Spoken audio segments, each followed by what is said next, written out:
여러분 요즘에는 이 팬덤이라는 것이 굉장히 중요한 시대인 것 같아요. 이 말은 무엇이냐면 우리는 누군가를 따라다니는 뭐 롤모델이 됐든 어떤 유명한 사람이 됐든 그러한 사람들을 따라다니면서 그러한 것들을 닮으려고 하는 그러한 시대가 아닌가라는 그런 생각을 해봅니다. 예를 들면 여러분들 다 이제 좋아하는 유튜버들 있잖아요. 인플루언서들 있잖아요. 뭐 누구입니까? 뭐 여러 명이 있겠죠. 그러한 사람들의 유튜브를 구독을 해놓고 계속해서 듣는 거죠. 들으면서 또 그 사람들의 생각들이 건전하다고 내가 생각이 되면, 그리고 그것들이 동의가 된다고 생각하면 또 행동 양식도 그쪽으로 바꾸려고 하겠죠. 그런데 그 사람을 좋아하는 데서 멈추면 좋은데 그것을 또 뛰어넘어서 어느 순간 그 사람의 어떤 생각이나 그런 마음들을 내 마음속에 두기 시작을 합니다. 근데 또 거기에서 멈추면 좋은데, 거기서 만족하면 좋은데 거의 그 사람을 떠받들기까지 하는 경우도 있는 것 같아요. 그래서 그렇게 과몰입해서 여러분들의 말로 사생팬이 되어서 그 사람을 맹목적으로 쫓아다니는 그러한 사람들도 우리 사회 가운데 참 많다는 것을 보게 됩니다. 그리고 그러한 일들이 어떤 극적인 환경과 만나게 되면 굉장히 증폭이 되면서 사회적인 문제로까지 번지는 것들을 볼 수 있는 것이죠. 요즘 이러한 일들이 더욱더 도드라져 보이는 것 같습니다. 여러분, 그런데 이러한 현상은 과연 요즘에만 있는 일일까라는 것입니다. 그것이 아니다라는 거예요. 예나 지금이나 사람들은요, 어떠한 대상, 눈에 보이는 대상을 두고 그 사람을 추앙하는 것을 계속해서 해왔다라는 사실입니다. 그래서 역사 가운데에서 생겨난 어떤 괴물과 같은 사람이 어떤 사람입니까? 마치 뭐 이러한 사람, 예를 들어서 뭐 히틀러와 같은 그러한 사람이 이 산물이 아닐까라는 그런 생각을 해봅니다. 그런데 이러한 현상이 사회에서만 있는 것일까를 보았을 때 꼭 그런 것만은 아닌 것 같아요. 이러한 현상은요, 종교적인 영역에서도 이러한 현상이 벌어지고 있고요. 또 기독교라는 영역, 카테고리, 이 영역 안에서도 그러한 현상이 벌어지고 있는 것을 굉장히 잘 볼 수가 있죠. 여러분들도 그것들을 뉴스만 조금만 찾아본다면 너무나도 쉽게 알아볼 수 있게 되는 것이죠. 그리고 여러분들은 누군가는 뭐 좋다라고 이야기를 하지만 또 누군가는 그런 것에 동의를 하면서 따라다니는 사람도 있을 수 있다라는 겁니다. 여러분, 일부 종교 지도자들, 뭐 종교 지도자라고 제가 이야기하기에도 좀 부끄럽기는 하지만은요, 그러한 사람들은요, 어떠한 사람의 우러러봄의 대상이 되는 것을 굉장히 갈망합니다. 그래서 하나님의 이 말씀을요, 조금 더 자극적이게 전하고요, 그리고 조금 더 극적으로 전하곤 합니다. 이런 사람들은 매체에 계속해서 나오고 또 자극적인 언어를 내뱉다 보니까 스타 스피커라고 불려지게 되면서 유명세를 타게 되는 것이죠. 그런데 여러분, 이러한 사람들이 올바른 이 메시지를 전하면 너무나도 좋을 것 같은데, 건전한 메시지를 전하면 너무나도 좋을 것 같은데, 실상 많은 이들이 그렇지 않다는 것입니다. 편향된 말씀, 편향된 메시지, 그리고 잘못된 메시지를 전하곤 합니다. 그러나 많은 사람들은요, 이런 사람들이 유명한 사람이니까, 많은 사람들이 구독을 하고 쳐다보고 있으니까, 그 사람은 내 생각과는 좀 달라도, 내 분별과는 조금 달라도 그 사람이 유명하니까 뭔가 있을 거야 라는 그러한 생각에 맹목적으로 그 매체를 보고 그 사람의 이야기를 들으면서 잠식되어 간다라는 게 문제라는 것이죠. 이러한 사람들을 추앙하게 되잖아요. 어떠한 사람들을 맹목적으로 추앙하게 되면 이 추앙한다라는 것을 쫓아다니면서 앙망한다라는 거죠. 사랑한다라는 거죠. 그렇게 쫓아다니다 보면은요, 그 끝은요, 늘 그랬듯이 좋지 못한 결과를 가져오게 됩니다. 이러한 현상이 우리의 이 기독교계 안에서도 너무나도 많이 일어나고 있고, 또 우리 주위에서도 심심치 않게 이러한 사람들을 볼 수 있다는 것이 참 안타까운 현실입니다. 그러면 이러한 시대 가운데 우리가 크리스찬으로서 살아가면서 우리가 어떠한 태도를 견지해야 하는 것일까?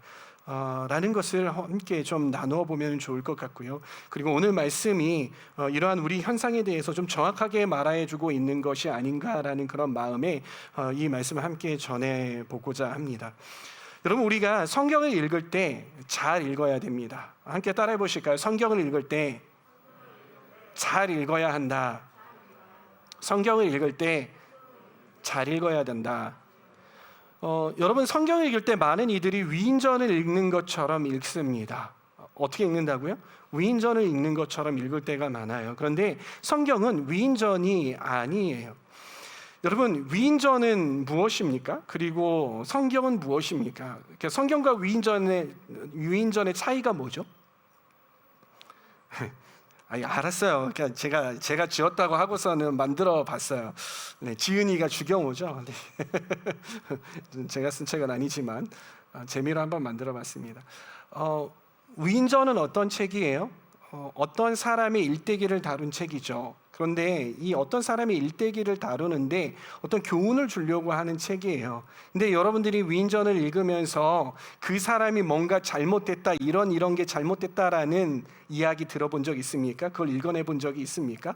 그 사람의 치부를 그 위인전을 통해서 알아낸 적이 있으십니까? 아니에요. 거의 대부분 그 위인에 대한 훌륭한 점만 거기다가 다 적어놓은 거예요.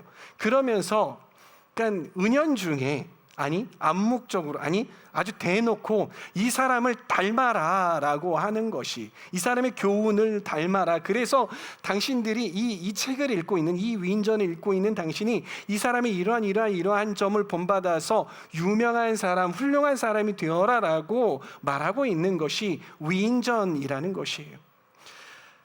읽는 사람으로 하여금 그 사람의 팬이 되게 하는 것, 그것이 바로 위인전이라는 것입니다.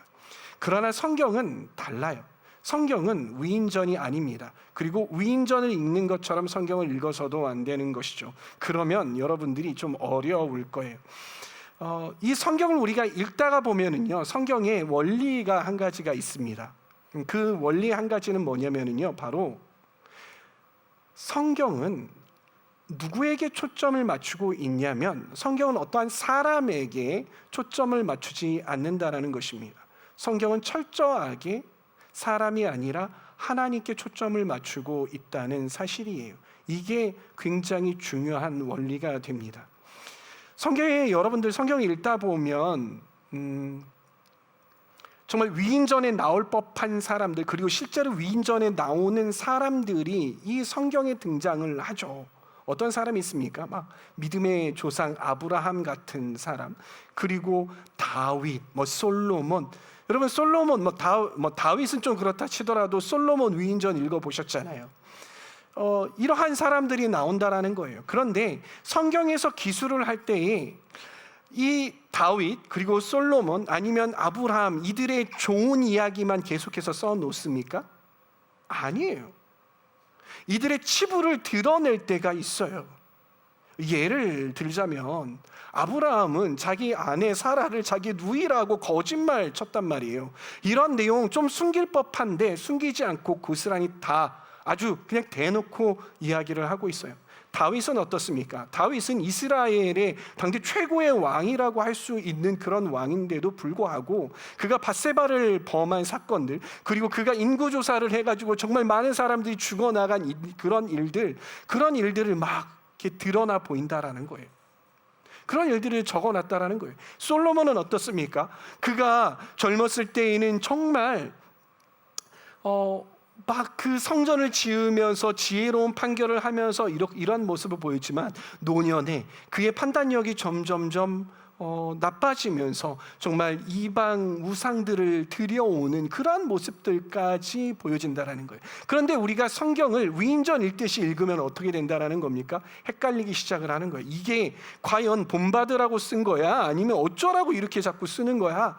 이거를 본받아야 돼 말아야 돼 라는 그런 생각이 들게 되는 거죠. 근데 청년인 여러분들이 이걸 아직도 분별하지 못하고 있다면 그러면 여러분들은 성경 읽기를 정말 뜯어 고쳐야 합니다. 아셨죠? 네. 성경은 그렇다라는 거예요. 그런데 그러한 내용들을 왜 그렇게 했을까요?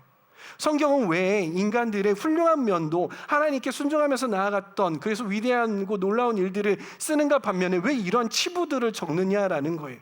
그 이유는 무엇이냐면 이 성경의 주인은, 그리고 이 역사의 주인은, 그리고 이 세상의 주인은 바로 이러한 사람이 아니라 누구다? 바로 하나님이시다. 바로 하나님이시다. 오직 하나님만이 주인이시고 왕이시다. 오늘 우리가 고백했던 것처럼 주님만이 왕이십니다 라고 했던 것처럼 그걸 나타내 보여주기 위해서, 우리에게 그런 교훈을 주기 위해서 그들의 치부까지 드러내 보여준다라는 것입니다. 오늘 본문도 바로 이 맥락 안에 있습니다. 사도 바울이 그리고 바나바가 루스드라라는 곳에 가는 거죠. 거기에 태어날 때부터 걷지 못하던 한 사람이 있었어요. 그리고 바울이 그를 일으켜 세웁니다. 그리고 그 사람이 걷게 되었어요. 그랬더니 사람들이 어떻게 됩니까? 그들을 추앙하기 시작을 합니다. 바나바에게 당신은 제우스입니다라고 이야기를 하고, 그리고 바울에게 뭐라고 합니까? 당신은 헤르메스라고 그렇게 이야기를 하면서 막 떠받들기 시작을 하는 거예요. 그리고 그들에게 막 제사하려고 엎드리기 시작을 했다라는 것입니다.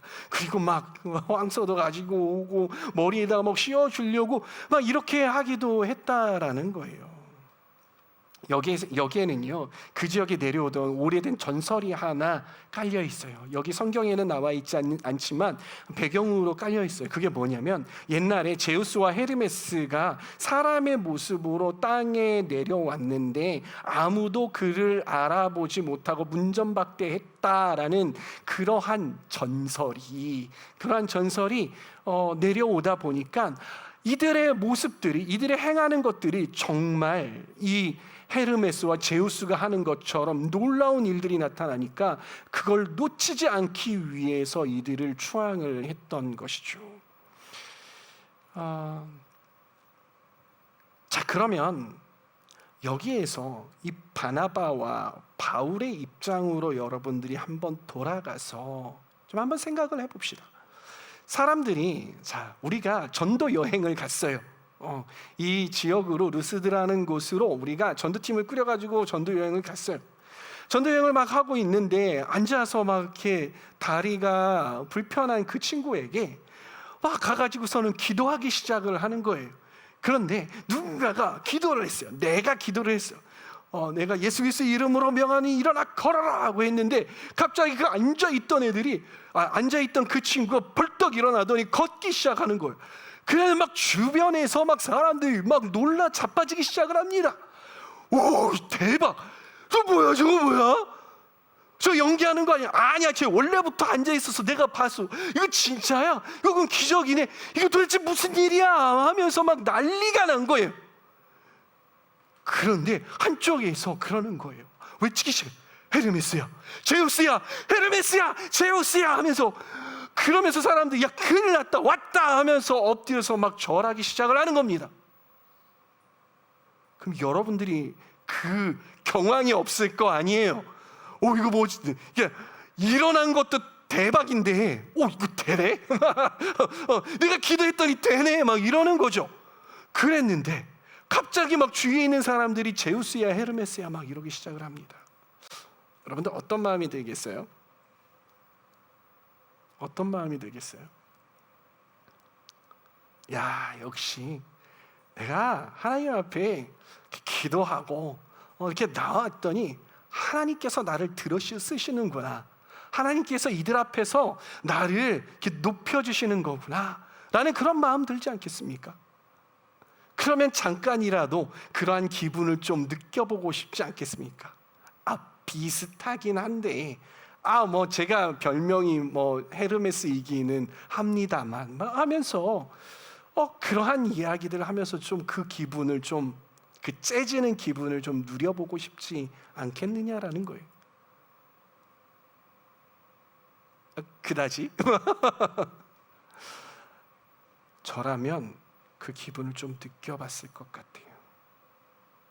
내가 기도해서 나았어. 내가 기도해서 나았어 라는 그러한 생각들이 꾸물꾸물 올라오고, 누군가가 했는데 내가 옆에 있으면 나도 기도했어. 내가 붙잡았어. 그 순간에 내가 기도한 거야 라고 하면서 나의 업적과 나 자신을 거기에다가 좀 섞고 싶은 마음이 생겼을 것 같아요.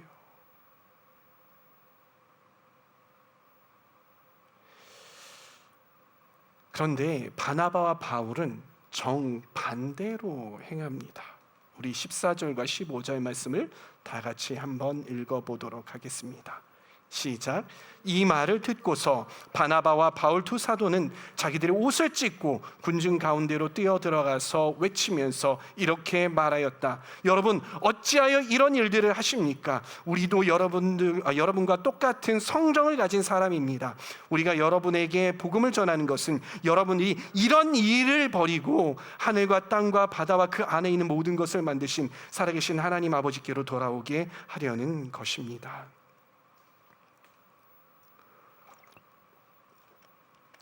여러분, 이 유대인에게 있어서 옷을 찢는 행위는요, 상당히 분개하는 행위예요. 상당히 이 재난이 임했을 때에 옷을 찢는단 말이에요. 그것을 표현하기 위해서 슬픔이나 내가 정말 화가 난 거나 이렇게 하는 거예요. 왜? 이들은 그냥 표현하고 소리지고 이 정도가 아니라 나의 모든 분노와 나의 모든 것들이 이 상황과 나는 정반대야라는 걸 알려주기 위해서 옷을 찢는 거예요. 그러니까 이 반응을 이 사람들이 이렇게 절하고 예배하는 이것들을 어느 정도 내가 받아들였다. 이 바울과 이 바나바가 받아들였다가 아니라, 아니 나는 정반대야, 이거 내가 받으면 재앙이야 라는 그러한 마음으로 옷을 찢었다라는 거예요. 그래서 군중 가운데로 뛰어들어가서 외치는 거예요. 어찌하여 이런 일을 하십니까? 우리는 당신과 똑같은 성정을 가진 사람이다. 이 성정이라는 말은 뭐냐면 똑같은 본성을 가진 사람이라는 거예요. 여러분들과 똑같은 사람이라는 거예요. 그러니 날 우러러보지 말라는 거예요. 그런데 그 뒤가 더 중요한 거예요. 우리가 여러분에게 복음을 전하는 것은, 복음을 전하는 이유가 나옵니다. 그건 뭐냐면 여러분들이 이런 일을 버리고, 이런 일이 뭐예요? 이런 일이 뭐예요? 사람을 마치 신처럼 숭배하는 그런 우상 숭배를 버리게 하기 위해,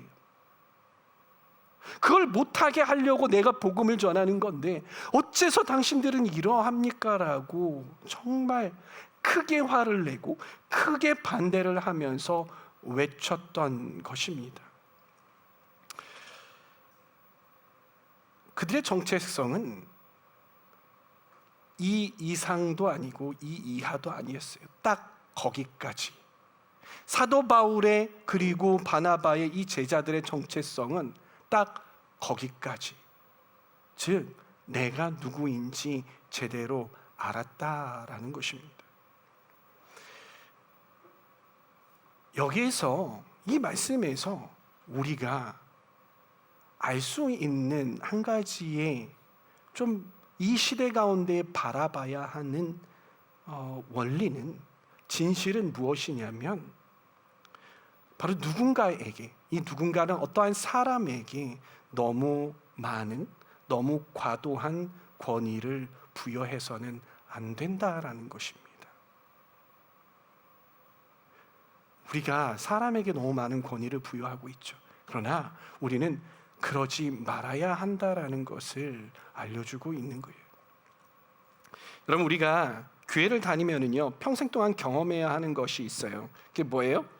예배. 매주 예배 드리죠. 매주 예배를 드릴 뿐만이 아니라 한국 교회는 수요 예배, 금요 예배도 있고, 거기다가 집회한다고 하면 집회도 나와야 되고, 그리고 우리 교회는 안 하지만 다른 교회에서 막 새벽 예배, 특별 새벽 기도회 하면서 어떻게든 교회에 붙잡아 놓으려고 하면서 하잖아요. 근데 그때마다 우리가 또 경험해야 하는 예배 가운데 한 가지 또 순서가 있죠. 그게 무엇입니까? 바로 설교예요. 여러분 설교 참 많이 들으시죠? 네, 설교 참 많이 듣잖아요. 좀 이 설교를 대할 때, 그리고 설교자를 대할 때 우리의 마음 자세가 어떠해야 하는지에 대해서 좀 나눠보았으면 좋겠어요. 여러분 그런데요, 설교의 중요성이 높아지면 높아질수록 그 사회 가운데 설교자에게 너무 과도한 권위가 부여가 된다라는 사실을 우리가 알 수가 있어요. 그렇게 되면은요, 이러한 일들이 일어나요. 설교자 자체의 그 인격적인 매력과 화려한 언변들이, 그리고 그의 표현들이, 그러한 것들이 막 도드라지게 된다라는 거예요. 그리고 그런 일들이 이루어지는 곳에서는 정말 하나님의 말씀이 자꾸 뒷전으로 밀려나게 된다라는 안타까운 사실이라는 것입니다. 여러분 하나님의 말씀은 무엇입니까? 여러분 이게 약간 예민하거든요. 그런데 여러분 잘 들으세요. 잘 듣고 잘 정립을 하세요. 하나님의 말씀은요, 제가 이 설교 시간에 와가지고 말하는 모든 말이 다 하나님의 말씀이 아닙니다. 기억하십시오. 제가 하는 모든 말이 저의 어떠한 그 예화를 들거나 저의 어떤 견해를 이야기하거나 어떤 무언 말을 할 때에 이 모든 것들이 다 하나님의 말씀이다라고 여러분 생각하지 마시기 바랍니다. 그리고 누군가가 내가 하고 있는 이 예화까지 이 모든 것들이 다 하나님의 말씀이다라고 이야기하는 사람은 경계하십시오. 그거 아닙니다. 그러면 하나님의 말씀은 무엇입니까? 하나님의 말씀은 바로 성경입니다. 제가 성경을 앞에 다른 목회자들보다 앞에 읽는 성경 본문을 길게 읽어요. 그리고 이 시간에 제가 여러분들에게 집중하라고 하면서 읽게 하죠. 같이 봉독을 하죠. 그리고서는 제가 그 이야기가 끝난 다음에 다 우리가 읽은 다음에 꼭 뒤에서 하는 말이 있습니다. 그게 뭡니까? 그건 뭡니까? 그게 뭐예요? 이것은 하나님의 말씀입니다 라는 거예요. 제가 그렇게 이야기를 해요. 이게 하나님의 말씀인 거예요. 그리고 제가 뒤에서 하는 설교는 무엇이냐? 제가 1주일 동안, 2주일 동안 그 하나님의 말씀을 여러분들이 알아듣기 좋게 하기 위해서 공부합니다.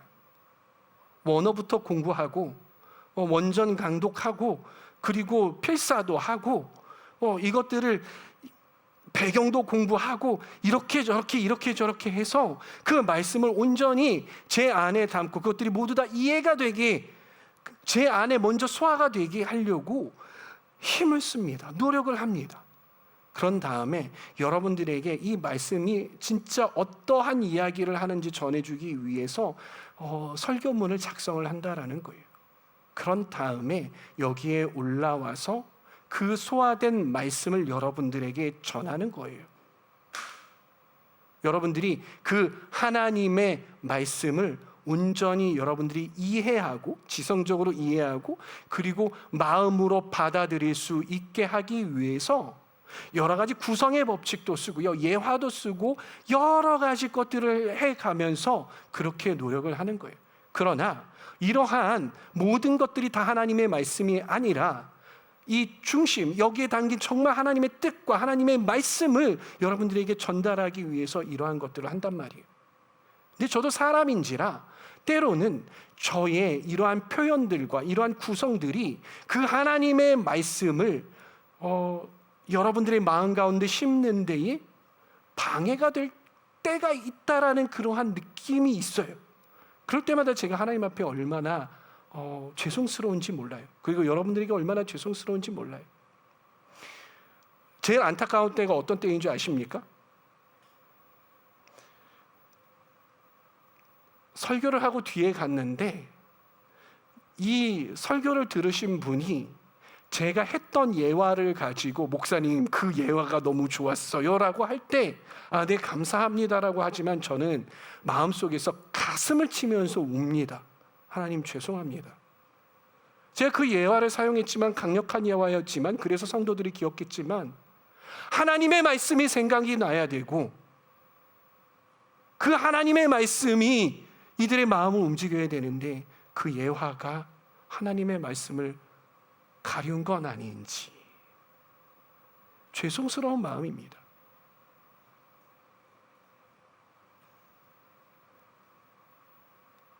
이것이 설교라는 것이 여러분 무엇을 여러분들이 기억해야 하는지 아시겠습니까? 저는 여러분들에게 세 가지 원칙을 좀 이야기해 주고 싶어요. 세 가지 원칙. 말씀을 들을 때에 설교자를 대할 때에 세 가지 원칙. 첫 번째는 무엇이냐면 설교자에게 너무 과도한 권위를 부여하지 마십시오. 설교자에게 너무 과도한 권위를 부여하지 마세요. 설교자뿐만이 아니라 찬양 인도자에게 너무 과도한 권위를 부여하지 마십시오. 그리고 유튜브에서 어떠한 말을 하는 사람들에게 그 사람이 팔로워가 얼마나 많든 얼마나 뉴스에 나와서 그렇게 하든 그에게 너무 과도한 권위를 부여하지 마십시오. 기억하십시오. 오늘 말씀에 사도 바울이 이야기했던 것처럼 그도 우리와 성정이 같은 자들이 여러분들하고 똑같은 자들이 우리하고 똑같은 자예요.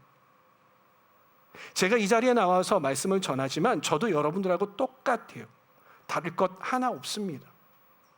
저도 그 높은 자리에 가고 싶은 욕구가 있죠. 사람들이 우러러보고 우와 목사님 하면서 역시 목사님은 하나님하고 친하니까 더 높으신 분이에요 라는 그런 이야기를 듣고 싶은 욕구가 있죠. 그러나 아닙니다.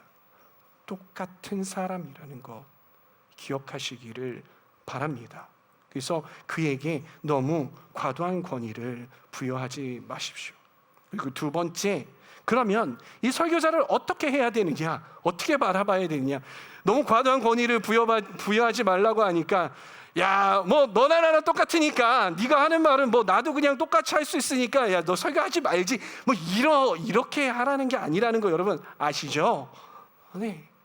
그를 섬겨 주십시오. 사랑해 주십시오. 그리고 기도해 주십시오. 왜요?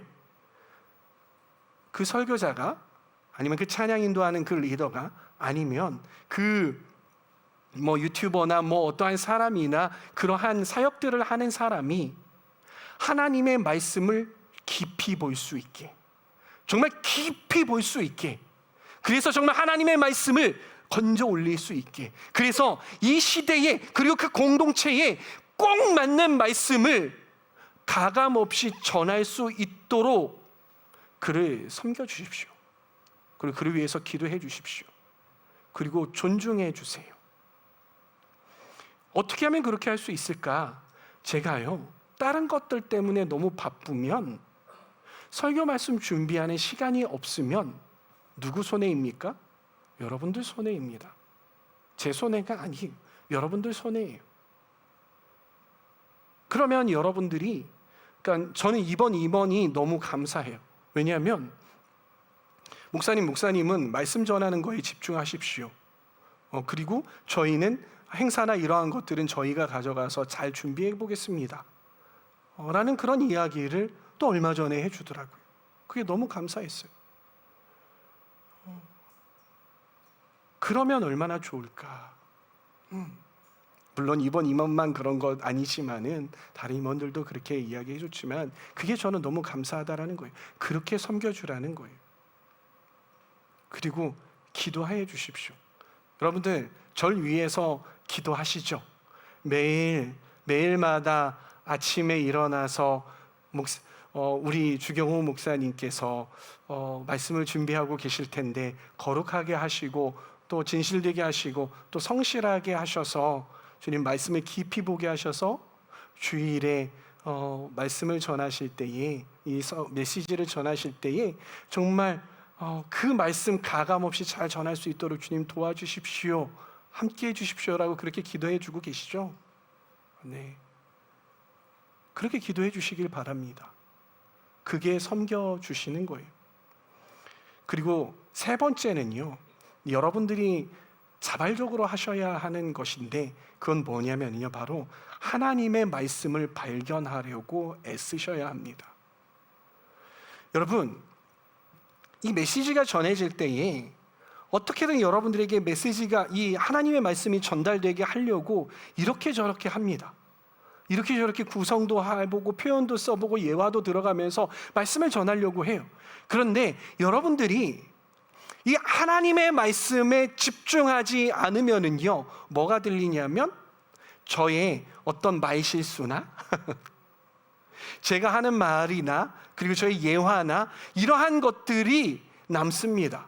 그리고 하나님의 말씀은 저만큼, 저 뒤에 오늘 본문 말씀이 뭐였더라? 그래서 그 본문에서 이야기하는 핵심 말씀이 뭐였더라는 걸 다 까먹습니다. 그리고 여러분들의 관심을 끌기 위해서 서론에서 했던 것들, 그리고 중간에 여러분들이 졸릴까봐 편성해 놓은 그런 예화들이 그게 들린다라는 거예요, 1차원적으로. 그러면서 집에 가서 그리고 일주일 동안 여러분들의 삶을 살면서 하나님의 말씀은 온데간데 없는 것입니다. 그러면 안 된다라는 거예요.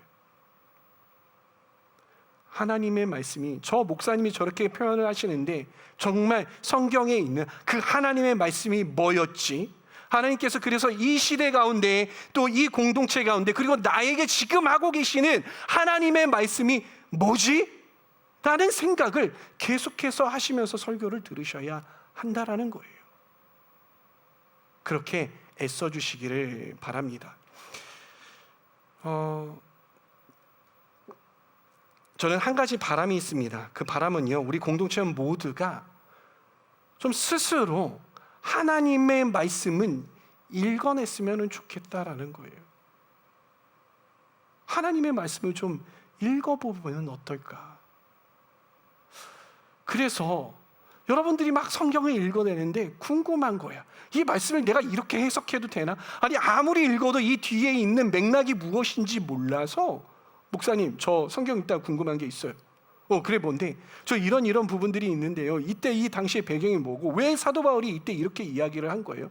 이거 제가 아무리 읽어도, 아무리 제가요 이 챗GPT나 뭐 제미나이에다 돌려도요 나오지 않아요. 목사님 좀 알려주세요. 아, 그래? 이러면 얼마나 좋을까? 초창기에는 몇몇 사람들이 그렇게 했는데 AI가 나와서 그런지는 모르겠지만, 여러분들 성경을 다 잘 매일마다 읽고 있는데 AI가 나와서 목사님한테 물어볼 필요가 없으니까 그래서인지는 모르겠지만, 요즘 이렇게 성경에 대해서 갈구하는 모습들이 잘 안 보이는 것 같습니다. 그런데 이 모습들이 회복되었으면 좋겠어요. 정말 성경을 날마다 상고하며 그 말씀을 어떻게 살아낼까를 고민할 수 있는 그러한 공동체원들이 되었으면 좋겠어요. 그렇게 그 말씀의 깊은 그 기쁨, 그리고 그 기쁨을 깨달은 그들이 와서 이 말씀 시간에 앉아서 듣는 그 집중력과 그 태도는, 그 갈급함은 얼마나 대단할까요? 저는 우리 공동체가 그러한 공동체 되었으면 좋겠습니다. 아멘? 아멘? 그렇게 하시기를 바랍니다. 그러나 이것이 어려운 게 아니에요. 그냥 매일마다 제가 저번에 이야기했던 것처럼 15분만 좀 읽어보세요. 말씀 하루에 15분만 읽어보세요. 읽다 보면요, 15분 지나면 더 읽고 싶다니까요. 15분 지나면 내가 조금만 더 읽으면 이 장이 끝나는데 이렇게 읽을 수 있다고요. 그러면서 말씀 있는 근육을 만들어 가는 거예요. 여러분, 제가 매번, 제가 얼마 전에도 이 설교를 한 것 같은데 읽고 계십니까? 다들 막 새로운 것처럼 이러면은 전 참 마음이 그래요. 그래서 말씀으로 탄탄하게 잡혀 있는 그런 공동체가 되었으면 좋겠어요. 그렇게 되면 유튜브에서 아무리 유명한 사람이 뭔 짓을 해도요, 그 말씀으로 탄탄하게 잡혀 있으면 흔들리지 않는다니까요. 그 말씀으로 잡혀 있으면 어느 누가 와가지고 여러분들 미혹해도, 신천지가 와서 뭘 해도요, 여호와 증인이 와서 뭘 해도요, 여러분들 흔들리지 않을 수 있다고요.